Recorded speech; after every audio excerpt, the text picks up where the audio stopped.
I'm Mara Ellison.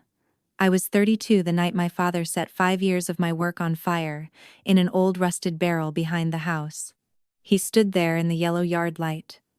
He fed my preservation boards into the fire one by one, like he was tossing out old tax forms. The model of Alder House Theater went first, then the hand-drawn elevation. Then the photographs I had taken in winter, when the marquee was rimed with ice and the lobby smelled of dust and rain, and had that hollow, quiet old buildings get once folks stop coming. I ran across the yard barefoot. "Dad, stop. My interview is tomorrow." He did not turn around. He only lifted another stack of papers, tapped them straight against his palm, and dropped them into the barrel. "Old buildings don't need saving, Mara," he said. "Your sister's children do." Behind him, my mother stood on the back steps in her robe, arms folded tight against the May cold. She looked at the fire, then at me, and said, "Don't make this ugly. Tessa has real problems." I reached into the barrel before I could think.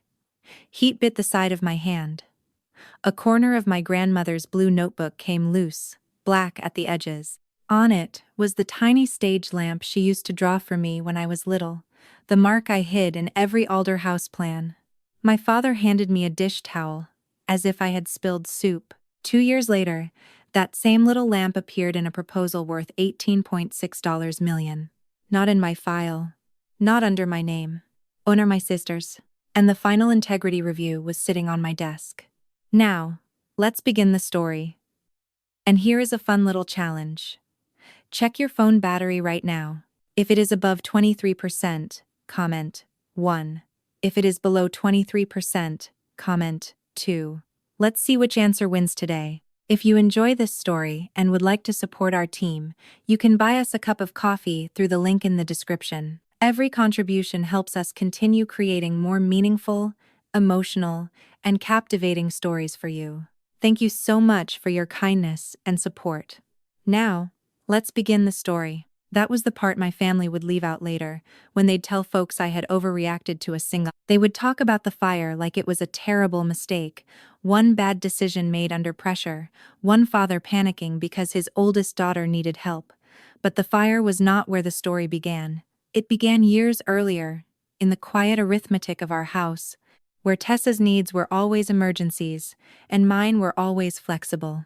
We lived outside Pittsburgh in a narrow brick house with a sloped driveway and a porch my father repaired every spring, but never fully fixed. From the street, we looked steady. My father, Howard Ellison, owned a small home repair business and knew how to make strangers feel safe. My mother, Marla, worked part-time at a dental office and remembered every neighbor's surgery, birthday, and casserole preference. People called them good people. Inside our house, goodness had a seating chart, and Tessa sat in the center of it. Tessa was 3 years older than me, pretty in a tired way, with 3 children and a marriage that had come apart so slowly everyone acted like it was weather. Owen was 9, Maisie was 6, and June was 4. I loved those kids. I need that understood before anything else. They were not the reason my life got smaller. They were the reason everyone else found it so easy to make my life smaller. It started with small requests. "Mara, can you pick Owen up? Mara, can you stay tonight? Mara, can you take June for a few hours?" Each request came wrapped in a child's name, so refusing felt like stepping over someone tiny and helpless. And I did not refuse. Not at first. I moved meetings. I answered emails at midnight. I spread old theater maps beside cereal bowls and folded laundry over survey notes from the city archive. One Sunday, my mother handed me an overnight bag before I had even taken off my coat. June's pajamas were folded on top, Maisie's inhaler tucked in the side pocket, and Owen's school folder was bent at the corner. "Tessa picked up extra shifts this week," she said. "You can stay here until Friday." I looked at her, waiting for the question inside the sentence. There wasn't one. "I have a site survey Tuesday morning," I said. My father did not look up from carving the roast. "A building can wait. Children can't." Tessa sat at the table, cutting June's chicken into pieces, so small they looked like crumbs. She didn't defend me. She didn't even look embarrassed. "It's just a few nights," she said. "You're better with them anyway." That was how my family spent me. Not with shouting, not with orders, with soft voices, warm plates, and assumptions so old they sounded like love. That night, I worked at the kitchen table, with Maisie asleep on the couch, and Owen coloring beside my laptop. He pointed at my drawing of Alder House Theater and asked if the new place would have popcorn. "Of course," I whispered. "Every good theater needs popcorn." He smiled like I had promised him the moon.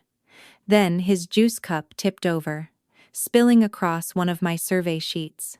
I grabbed the nearest thing I could find, a metal clip from a Keystone Civic Heritage Fund seminar. Dr. Rowland had insisted I attend, and pinned the wet page to a towel so it would dry flat. It seemed like nothing then. Just a stained page. A tired ant. A little boy saying sorry in a voice too small for the damage. I didn't know that one day, that same page would help prove exactly when the theft began. By February, the help had turned into a schedule. I came to Sunday dinner, with dust still on my boots from Alder House, after spending the afternoon under the old east balcony, measuring plaster cracks and trying to decide whether the original truss line could be saved. My hands were cold. My notebook was full. For the first time in weeks, I felt like the theater was speaking back to me. Then I walked into my parents' dining room and saw my life written in blue ink on my mother's wall calendar. Monday, Mara pickup. Tuesday, Mara overnight. Wednesday, Maisie appointment. Friday through Sunday, Mara stay. At the bottom, in my mother's careful handwriting, were the words that made my throat close. Mara through May. No one looked embarrassed. My mother was setting down mashed potatoes. Tessa was helping June into her booster seat. My father was folding his napkin across his lap, like this was a meeting that had already been held, and I was only there to receive the minutes. I touched the edge of the calendar. "What is this?" My mother smiled too quickly. "Just us getting organized." "For my time?" I asked. "For the children," she said, as if that made the answer cleaner. I looked at Tessa. She kept her eyes on June's plastic cup. "My fellowship packet is due in May," I said. "The interview is the biggest thing I've ever had." My father gave a small laugh. Not loud. Not angry. Worse than that. Dismissive. "Mara, it's a boarded-up theater." I felt every word land in the room. Boarded up. Not historic. Not community. Not the project. Doctor. Rowland had called the strongest preservation concept she had ever seen from me. Just boarded up. "Tessa is trying to keep a roof over 3 children," he continued. "You're trying to save one that's been leaking since 1978. You'll have time after bedtime." That was how he did it. He made my future sound like a hobby with mold on it. Then my mother reached across the table and touched my wrist. Softly, like she was comforting me while she took something. "Don't make us choose between your dream and your nieces and nephew." There it was, the trapdoor under every sentence in that house. If I protected my work, I was hurting children. If I asked for time, I was selfish. If I said no, I was proving I had never understood family. Tessa finally looked up. Her eyes were wet, but not with guilt. "I didn't ask for my life to turn out this way," she said. And just like that, the room moved toward her. My mother sighed. My father set his fork down. Even the children went quiet, because children can feel when adults have chosen the center of gravity. I folded the calendar page because my hands needed something to do. In the lower corner, under the dinner dates and school pickups, my mother had written another line, "No exceptions." I did not argue. Not there. Not with Owen watching me from behind his milk glass and Maisie leaning against my knee. I put the page in my bag. At the time, I thought I was saving proof that they had taken my spring. I did not know my father had already started asking which pages of Alder House mattered most. I kept the calendar page folded inside the back pocket of my notebook. I did it not because I knew what it would become, but because I needed proof that I had not imagined the way my life kept being assigned to me. That spring, I learned how small a person could make herself and still be asked to shrink. I slept in my old room 3 nights a week, sometimes 4. A box of Alder House files sat pushed against the wall beside a plastic bin of June's toys. During the day, I drove children to school, appointments, ballet class, and pharmacy pickups. I ran whatever Tessa had forgotten on the family calendar at the last minute. At night, after the house finally went quiet, I spread my drawings across the kitchen table. I tried to build a future under the hum of the refrigerator. I learned which floorboards creaked outside the kids' rooms. I learned how to make coffee without turning on the overhead light. I learned that a dream does not disappear all at once. Alder House was not just a boarded-up theater to me. It was a brick building on a tired corner of the North Side, built in 1928, with a cracked marquee and a lobby ceiling painted the color of old cream.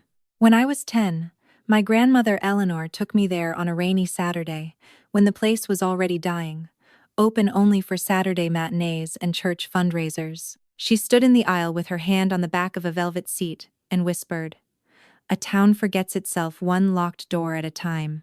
Years later, after she died, I found her blue notebook in a cedar chest at my mother's house.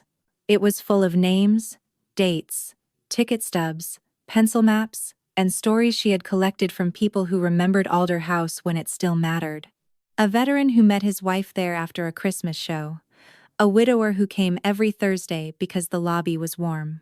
Children who saw their first movie under that roof and still remembered the smell of popcorn 50 years later.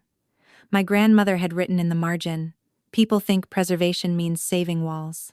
It means saving witnesses." That sentence became the center of my project. I designed Alder House as more than a restored theater. During the day, it would be a reading room, a warm public space, a place for seniors to sit without buying coffee, for kids to do homework, for families to come when their apartments were too loud or too cold. At night, the old stage would come back to life.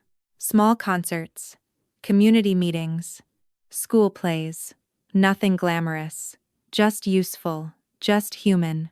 Dr. Celeste Rowland understood it right away. She was the first person outside my grandmother who looked at my work and did not ask how much it would make. On the 14th of March 2024, she sent me an email after reading the full packet. "This is not nostalgia," she wrote. "This is civic memory, with a roof over it." I printed that email and clipped it inside the front of my binder because some sentences hold you up when people keep trying to bend you. That was the same binder my father started asking about. It happened on a Thursday night in the garage. I had laid the model across his workbench because the kitchen was covered in permission slips and lunchboxes. Howard came in carrying a mug of coffee, stopped beside the model, and for once did not make a joke about dust or old bricks. "This, the theater?" he asked. I looked up, careful with my hope. "Yes." He leaned closer. "Looks complicated." "It is." For a moment, I let myself believe he meant it kindly. Then he said, "You should have a record of all this, in case something happens." I laughed a little because the idea of my father worrying about my work felt strange enough to be tender. "I have some digital files." "Not the hand stuff," he said. "Lay everything out. I'll photograph it properly. Good light in here." So I did. God help me, I did. I set out the elevation drawings, the balcony studies, the lobby plan, the notebook pages, the old photographs, the final sequence boards. He moved slowly, taking pictures from every angle. When he reached for my grandmother's blue notebook, I hesitated. It was the only thing on that bench that had never belonged to the project alone. But he was looking at it like it mattered, and I had waited my whole life for that look. So I turned the pages for him. He pointed to the tiny stage lamp sketched in the margin. "That yours?"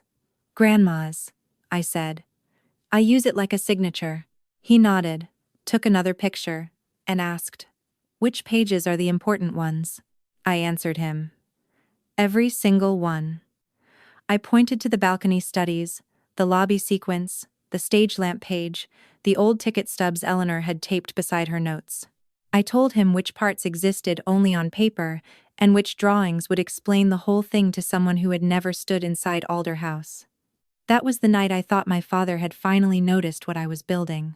Later, I would understand he had noticed exactly enough.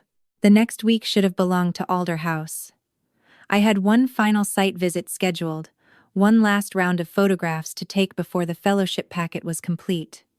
Dr. Rowland had reminded me twice that preservation boards did not just need to be beautiful. They needed to prove why every choice mattered.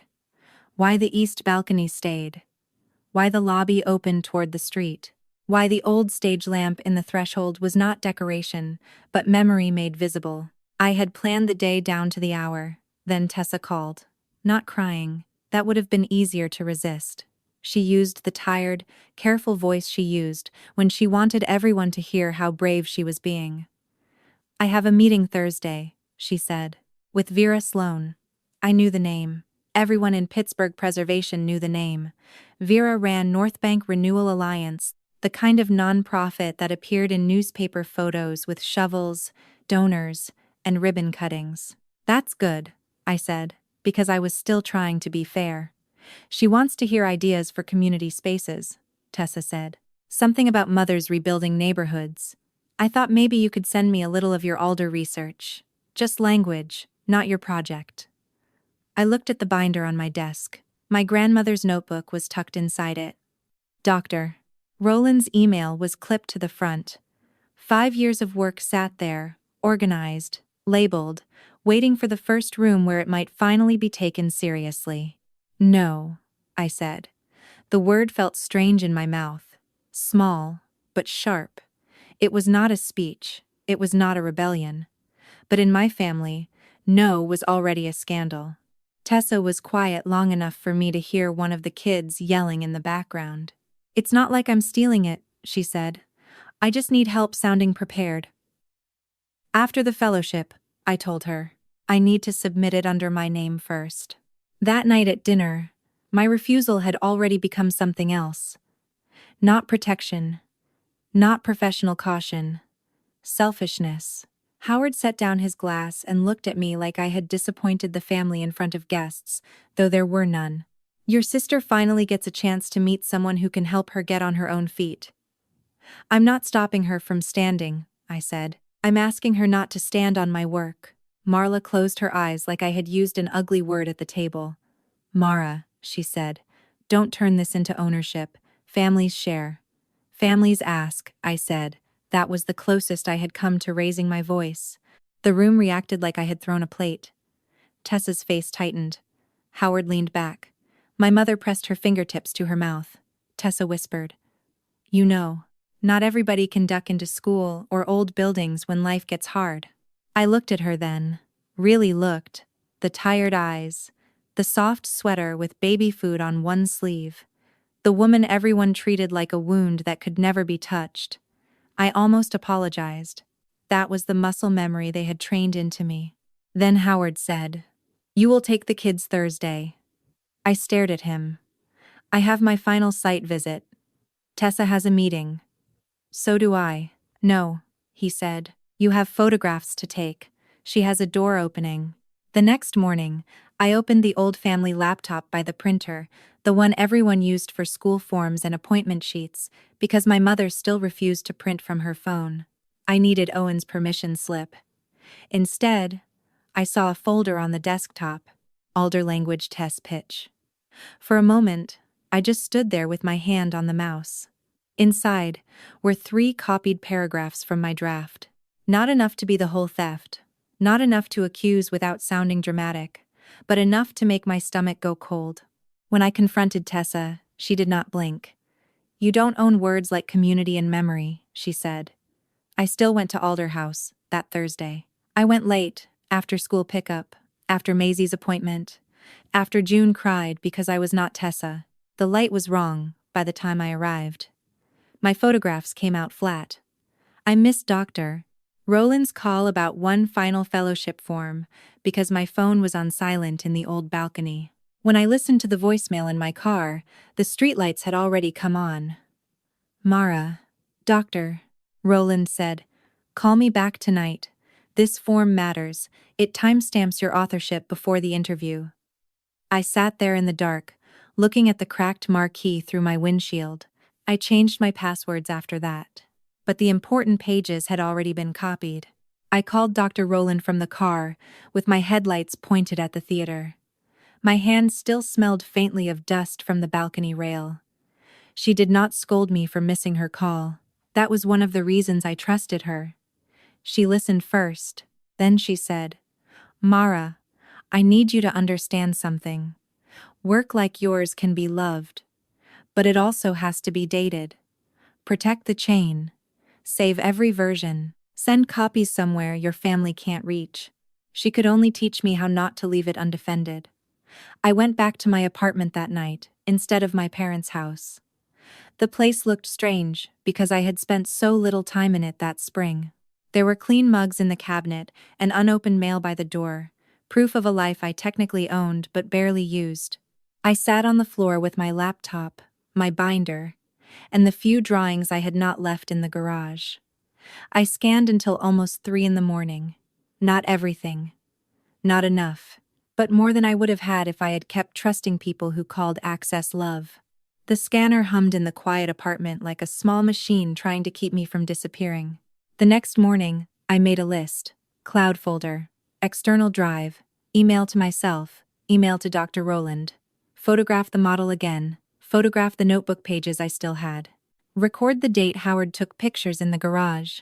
I did not write his name like an accusation. I wrote it like a fact. Thursday, April 18. Dad photographed final boards in garage. Asked which pages mattered. That weekend, when I came back to my parents' house, I watched more than I spoke. Howard asked one question while replacing a cabinet hinge in the laundry room. "That fellowship," he said, not looking at me. "If you win it, do they own the theater idea?"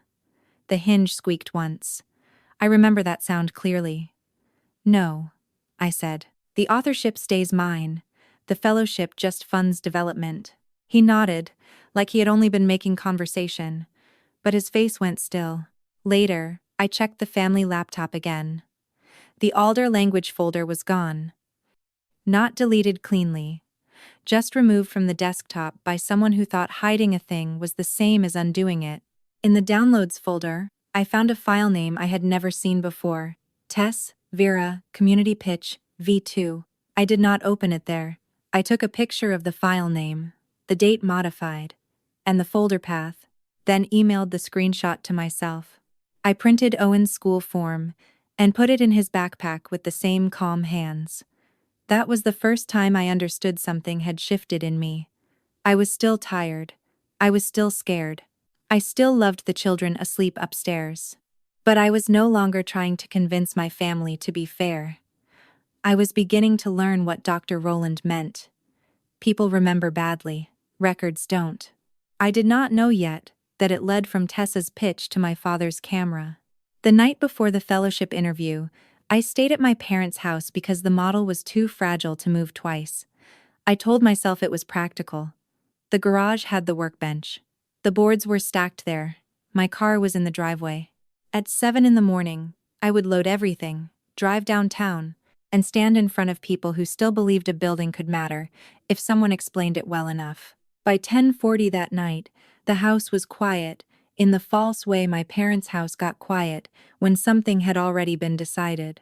I was in the spare room, checking my printed list for the 4th time, when I smelled smoke. Not fireplace smoke. Not food.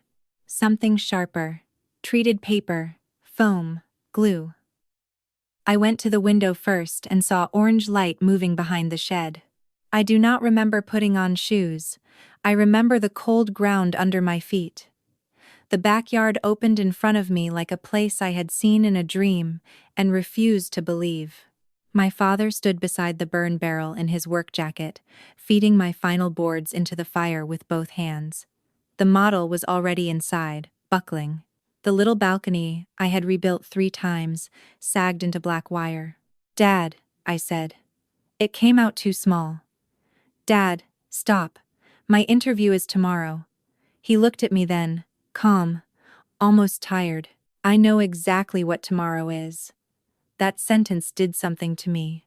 Until then, Some weak part of me was still reaching for accident, misunderstanding, panic. But he knew.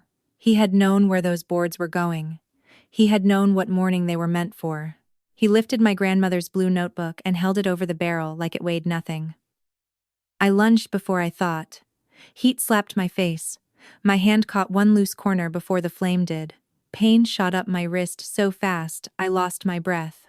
Howard put his palm against my chest and pushed me back. Not hard enough to bruise, just hard enough to remind me whose yard I was standing in. "Your sister needs you this weekend," he said. "If she misses another shift, she risks losing the full-time hours that keep the kids on her insurance." "You burned Grandma's notebook. Your grandmother would have wanted you to help the living." My mother opened the back door. She looked past the barrel first. She looked at Howard, like she was checking whether he had finished. Then she looked at my hand and said, "It's just paper, Mara. Don't make it a whole thing." Inside, Tessa was on the couch with her phone in her hand. She saw my face and the soot on my shirt. She frowned as if I'd tracked dirt onto clean carpet. "Why do you always make everything harder?" she asked. I went upstairs and sat on the edge of the spare bed until morning. At 9 o'clock, I stood in the fellowship room with a bandage around my hand. I had 3 incomplete printouts and no model. The chair was kind. That made it worse. "We have to evaluate what is physically submitted today," she said. I wish I had more room to bend that. I nodded like an adult. I thanked her like someone who still had manners. Then I walked back to my car with an empty portfolio case bumping against my leg. Before I left my parents' house for the last time that week, I scooped a small handful of ash from the cold edge of the barrel into a glass jam jar. My father thought he had burned the proof. He didn't know the cleanest copy of what he'd done sat in his own camera. For almost a year after the fellowship, I lived like someone had turned the volume down on me. I went to work and paid rent on the apartment. I barely knew how to occupy. I answered my family only when silence would have created more work than a reply. The glass jam jar sat on the top shelf of my closet. Gray ash settled at the bottom like dust from a house no one admitted had burned. I did not look at it often. I did not have to. Some things keep looking at you. I found Keystone Civic Heritage Fund because I needed a job that did not ask for a beautiful portfolio. Nolan Pierce interviewed me in a conference room with bad coffee and grant binders stacked like bricks. He slid one across the table and said, "Tell me where it lies." I found the weak budget line, the missing ownership letter, the donor match that had been counted twice. Nolan pushed his glasses up and said, "Good, people sell stories. We fund records." For the first time in months, someone wanted the part of me my family had tried to burn out. By April of 2027, I was no longer the woman who cried in parking lots after interviews. I was still quiet, but not empty. I reviewed applications, checked dates, verified attachments, and learned the smell of a proposal that had been dressed up to hide a hollow center. Then one Tuesday morning, Nolan dropped a file into our internal system with a note. Final integrity screen before board packet. Alder House Theater Restoration Initiative. Total redevelopment package. $18.6 million. I stared at the title for so long my screen dimmed. When I opened the proposal, I knew it before the cover page finished loading. The east balcony. The lobby opened toward the street. The daytime reading room. The old stage, restored for community nights. It was not similar. Similar would have hurt less. This was mine, cleaned up, reworded, and dressed in someone else's clothes. Creative lead, Tessa Ellison Crane. Grant strategy, Blaine Mercer. Sponsoring applicant, Northbank Renewal Alliance. Vera Sloan, executive director. Then I saw the lamp. Tiny, brass, set into the threshold in the rendering, like a charming little detail for donors to smile at. My grandmother's lamp. My private mark. My hand went cold on the mouse. Tessa could copy a floor plan without understanding structure. Blaine could polish language without understanding grief. Vera could sell a mother's story without asking who had written it. That lamp had no business being there, unless someone copied from pages meant to be ash. I walked into Nolan's office and closed the door. "I have a conflict," I said. My voice sounded steadier than I felt, and I think the applicant submitted work derived from my destroyed preservation packet. Nolan did not gasp. He did not comfort me. He did something better. He turned his monitor toward me and said, "Show me without asking me to believe your family." So I did. Cloud history. Dr. Rowland's March 14 email. The old fellowship form, the screenshot of Tess. Vera, community pitch, V2. The calendar page. The remaining stage lamp sketch. Nolan reviewed everything slowly. Then he opened the source files attached to Northbank's submission. "A proposal is more than a story," he said. "Files remember who touched them." Under the polished renderings were scans, not original digital drawings, high-resolution scans of physical boards. The creation date was the night before my interview, close to midnight. The folder path appeared in a small gray line most people would never read. H. Ellison, backup, Alder, final, green, notebook. I sat very still. For 2 years, I had believed my father burned my work because he thought it was worthless. The metadata told me something colder. He had known exactly what it was worth. He copied it first. Then he burned what would have proved it was mine. That was when the lie stopped being a family wound and became a record. And records, unlike daughters, are harder to talk over. Nolan and I did not send the packet that day. That mattered. A quick accusation would have looked like revenge, and my family had spent years teaching people to hear my pain as exaggeration. So we built the file the way preservation work is supposed to be built, one layer at a time.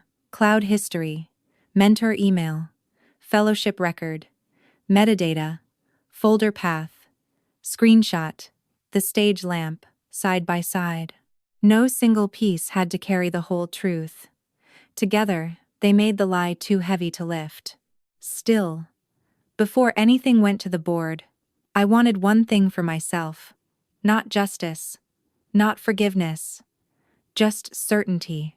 I wanted to look at my family across a table and give them one clean chance to tell the truth when they still thought nobody important was listening.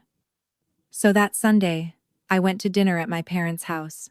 I did not tell them Keystone was reviewing Northbank's proposal. I did not tell them my name was attached to the conflict memo. I brought rolls from the grocery store like a daughter who had finally learned how to behave. The article was already framed on the sideboard. Single mother leads $18. 6M, revival of forgotten theater. Tessa had signed her name across the bottom of the printout, like it was a school photo. Blaine Mercer was there too, in a navy blazer, smiling like a man who had learned to rent sincerity by the hour. Vera Sloan appeared on Tessa's tablet near dessert, calling in from some donor event, all pearls and soft lighting. My parents glowed, not because they were proud of the project, because the story made them look generous. I waited until the coffee came out. Then I asked Tessa gently, "Why did you keep the east balcony?" She blinked. It felt historic. Blaine smiled before she could say more. "The balcony gives donors something emotional to connect to." I nodded. "And the little stage lamp in the entrance?" Tessa laughed, relieved by the easier question. That was Blaine's favorite. People love charming details. "On the tablet," Vera said, "the city needs a mother's story people can believe in. Technical purity doesn't move hearts." Then I turned to my father. "Do you still have the photos you took of my Alder House packet?"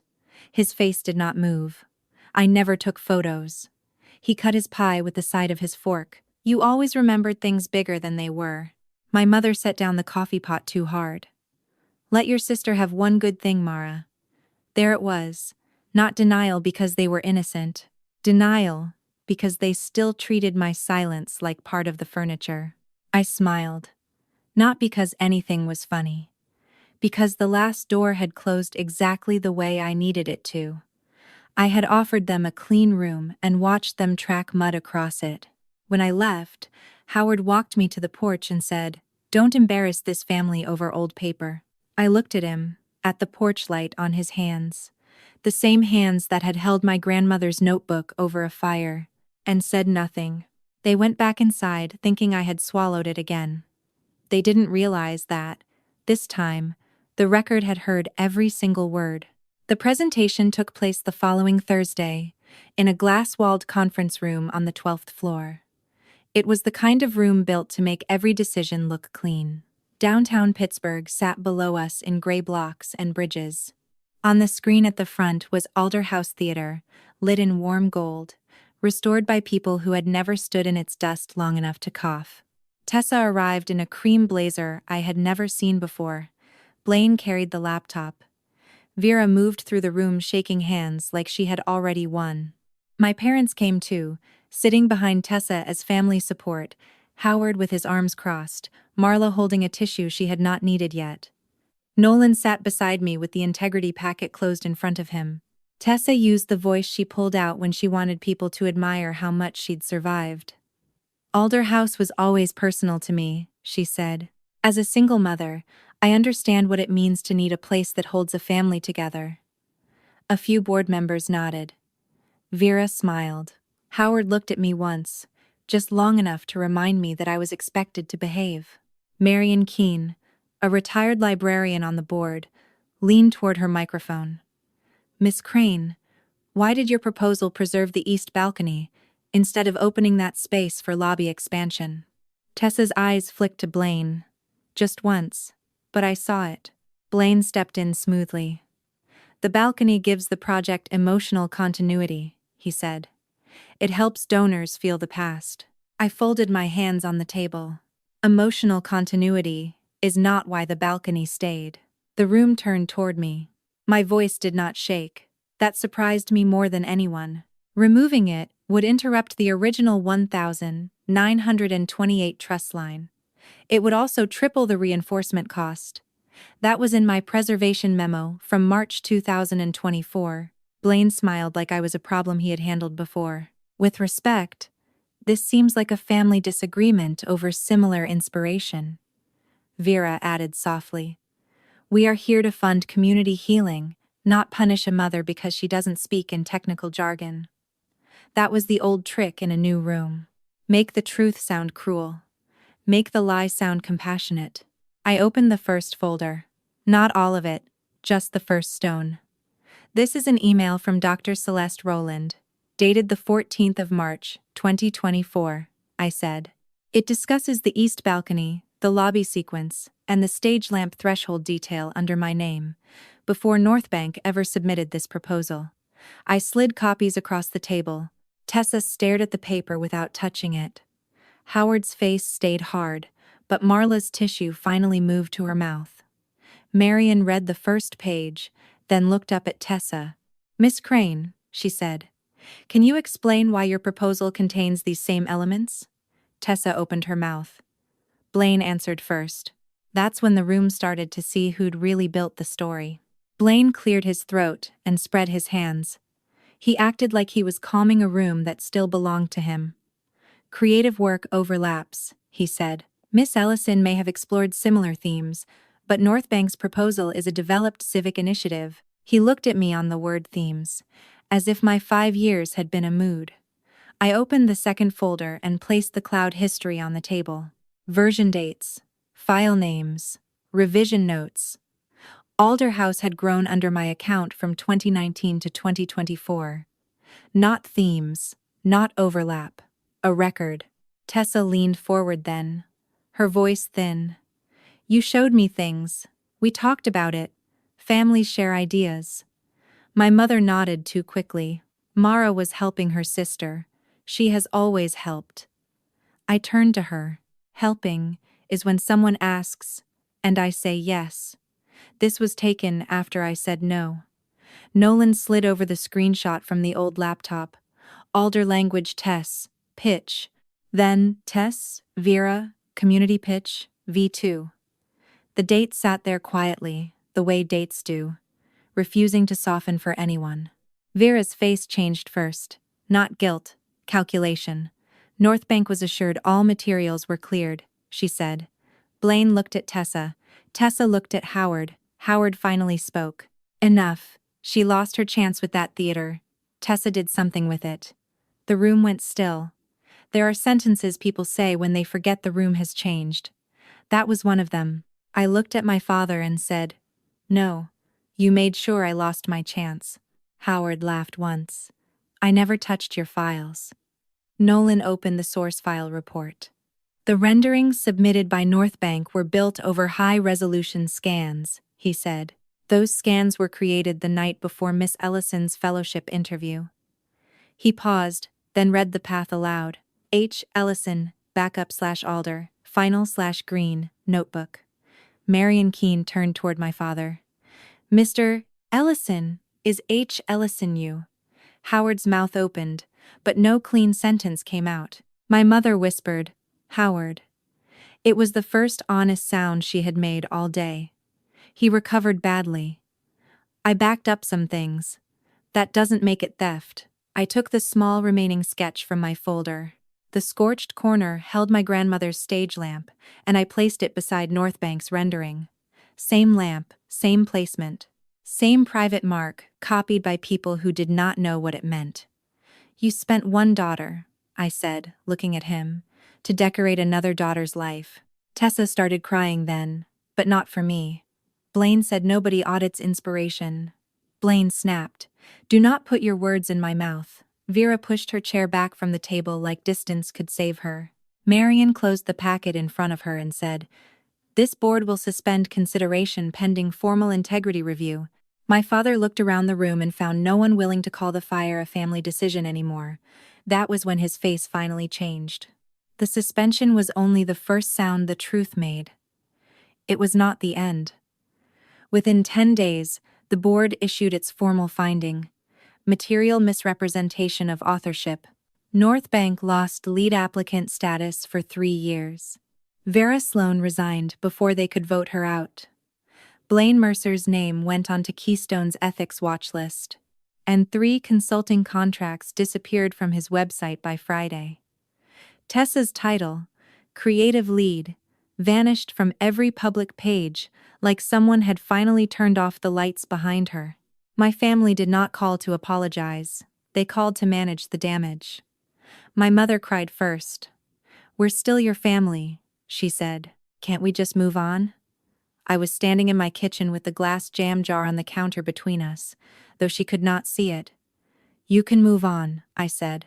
"I'm not coming back to a room where the fire is called a misunderstanding."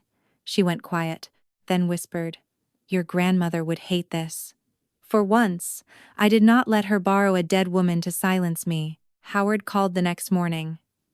No hello, no sorry, just, "After everything, you'd choose a building over your own blood?" I looked out my window at the gray Pittsburgh rain and thought about his hands holding my grandmother's notebook over a barrel. "No," I said. "I finally stopped choosing people who made me prove I deserved to exist." He breathed hard into the phone. "I did what a father had to do." "You did what a man does when he thinks one daughter is a tool and the other is a legacy." Tessa's message came last. "What am I supposed to tell my kids?" she asked. That one hurt, because I loved them before they were ever used against me. I typed slowly. "Tell them the truth before someone else teaches them your version." I added one more line. "I love Owen, Maisie, and June. They are welcome in my life. The lie is not." Then I turned the phone face down, and for the first time, silence did not feel like punishment. It felt like a locked door I had chosen. Alder House was not handed back to me like a trophy. Real life is not that clean. The redevelopment package was reopened. My original preservation concept was entered into Keystone's record under my name. Dr. Rowland submitted a statement that said in plain terms that Mara Ellison was the originator of the Alder House preservation concept. I read that sentence more times than I can admit. Not because it gave me back the fellowship. It did not. Not because it unburned the blue notebook. It could not. But because the record finally said what my family never would. Months later, Nolan gave me a smaller project. A reading room inside an old senior center in Millvale. No cameras, no donors with ribbon scissors, just cracked windows, bad lighting, and a room full of people who needed somewhere warm to sit. I designed it like it mattered, because it did. On opening day, I knelt at the threshold and set a tiny brass stage lamp into the floor. For Eleanor. For me. For every quiet thing they thought could be erased. I still have the glass jar. I do not keep it hidden anymore. It sits on a shelf beside the framed Keystone record. Not grief exactly, and not victory. As evidence, my father was wrong about one thing that night. Dreams do not live only on paper. Some live in the hands that made them, in the records that survive them, and in the woman who finally stops asking permission to stand in her own name. If there's one thing Mara's story teaches, it's that family isn't proved by how much pain you're willing to swallow. Family isn't a word that lets someone erase your work, dismiss your dreams, or use your love as a leash. Real family does not ask you to disappear so someone else can look whole.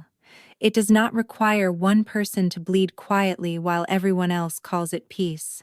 Sometimes the hardest betrayal isn't the loud kind. It does not always come as shouting, cruelty, or obvious hatred. Sometimes it comes wrapped in concern. It sounds like, be reasonable. It sounds like, don't make this difficult. It sounds like, your sister needs you.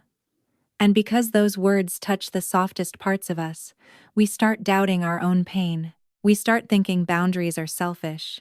We start believing that being good means being available to everyone except ourselves. But kindness without self-respect becomes a cage. Helping people should never mean handing them the matches to burn down your future. Mara did not stop loving those children. She did not become cold. She simply learned that love and surrender are not the same thing. You can love someone and still say no. You can forgive parts of your past and still refuse to return to the room where they kept hurting you. You can honor your family without letting them rewrite your name out of your own life. There is also a deeper lesson here. Truth may be delayed, but it does not disappear. People can twist stories, they can cry in public, smile for donors, and call theft inspiration. But what is real has a way of surviving. In records, in memory, in scars, in the quiet person who finally decides to stop begging to be believed and starts standing on what she knows. So maybe the lesson is this: protect what matters before the world tells you it matters. Protect your work, protect your peace, protect the small symbol that carries your heart. And when someone tries to make you feel guilty for choosing yourself, remember that survival is not betrayal. Sometimes survival is the first honest act of your life. If this story touched something in you, please subscribe to the channel and tell me in the comments. Have you ever had to choose yourself after years of being expected to carry everyone else?